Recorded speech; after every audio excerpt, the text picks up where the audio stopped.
আঁখি থাকায় আহাদ তিশাকে সোনার গহনা কিনে দিতে পারত না। এবার যেন সোনার গহনায় মুড়িয়ে দিল আহাদ তিশাকে।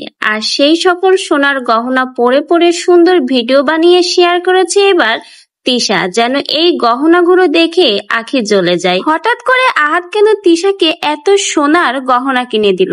তো ভিউয়ার্স, বিস্তারিত সবকিছু আপনারা আমার আজকের ভিডিওতেই দেখতে পারবেন। প্রথমেই বলে রাখি, আহাদের সংসার থেকে আঁখি চলে যাওয়ার পরে এবার তিশাকেই নতুন গহনা কিনে দিল আহাদ। আর সেই নতুন নতুন গহনা পরে এবার সেগুলোর ভিডিও পোস্ট করছে তিশা।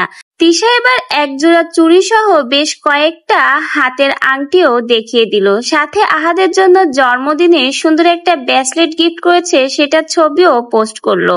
এমনকি রান্নার সময় আহাদের দেওয়াশায় চুড়ি পরে এবার রান্না করছে তিশা। তিশা তার ভিডিওতে বিভিন্ন জায়গায় আহাদের দেওয়া সেই নতুন আংটিগুলো পরে ভিডিও বানাচ্ছে। আর এগুলো যে কেবলই মাত্র আঁখিকে দেখানোর জন্যই করছে সেটা কিন্তু বেশ ভালোই বোঝা যাচ্ছে। কিছুদিন আগে আঁখি তিশার গলার চেইনের মতো কপি করে নিজেও চেন বানিয়েছে। সেই ভিডিও কিন্তু তখন আঁখি তার পেজে পোস্ট করেছিল। আর সেটা দেখে তিশাও কি থেমে থাকে? তিশাও এবার নতুন নতুন হাতের বালা এবং আংটি কিনে সেগুলো পরে ভিডিও বানিয়ে পোস্ট করে আঁখিকে দেখিয়ে দিল। সে কোনো অংশে আঁখির থেকে কম নয়, সে সবসময় আঁখির উপরেই থাকতে চায়।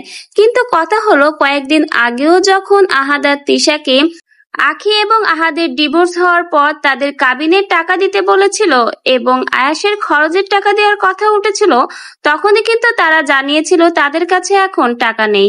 তারা কাবিনের কোনো টাকা দিতে পারবে না, এখন সামর্থ্য হলে দিবে এবং আয়াসের জন্য 3 থেকে 3,500 টাকার মতো ভরণ পোষণের খরচ দেবে। কিন্তু সেই টাকাটা তখন আঁখি নিতে নারাজ হয়েছিল, কারণ তাদের এখন সামর্থ্য নেই। সেজন্য আঁখি চায় না কাউকে চাপ দিয়ে তাদের কাছ থেকে টাকা নিতে।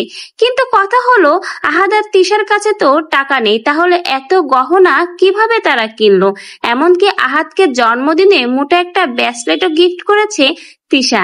যাদের কাছে টাকা থাকে না তারা এত সোনার গহনা কিভাবে কিনতে পারে? এটা এখন ভাবার বিষয়। যেখানে আয়াসের ভরণ পোষণের খরচ দিতেই পারে না আহাদ, সেখানে এত গহনা কেনার টাকা কোথায় পেল? তাহলে কি সবকিছুই ছিল তাদের একটা নাটক? আঁখির কাবিনের টাকা এবং আয়াসের ভরণ পোষণের খরচ যেন না দিতে হয়, সেজন্যই কি তখন তারা এই নাটকটা করেছিল? তো ভিউয়ার্স, আপনাদের কি মনে হয়?